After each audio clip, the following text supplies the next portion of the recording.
L'investiture de Samuel Motte dans l'ONCAM par le RDPC en prélude à la dernière élection législative présageait pourtant une sortie définitive de Gaston Komba du Parlement.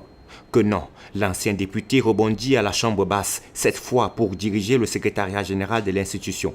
C'est à la faveur d'un arrêté du président Kavaye Djibril, publié ce jour, que Gaston Komba a été officiellement nommé secrétaire général de l'Assemblée nationale, en remplacement de Geoffroy Désiré Mbok, limogé en juin 2019, un an seulement après sa prise de fonction. Le secrétariat général était jusqu'à cet arrêté géré par Abdoulaye Daouda, l'adjoint à l'ex-secrétaire général. Pour son nouveau rôle au Parlement, Gaston Komba devra assister le bureau, le président de l'Assemblée nationale et les députés dans l'accomplissement de leur mission.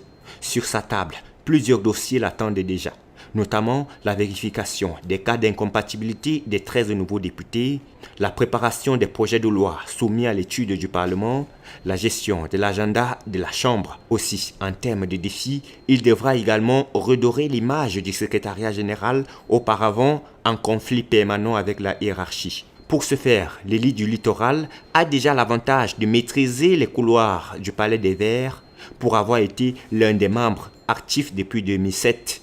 Sur le plan personnel, son CV lui confère plus d'une corde à son arc. Diplômé de l'ENA de Paris, il démarre sa carrière de cadre d'administration au Conseil économique et social en 1993. Après un passage au secrétariat général de la présidence de la République en 2004, il est nommé chef de la cellule juridique du ministère de l'Éducation nationale, puis inspecteur général du Crédit foncier en 2007. Ancien coordonnateur du réseau parlementaire Espérance Jeune, il sera l'un des acteurs de cette 10e législature avec une majorité écrasante de son parti.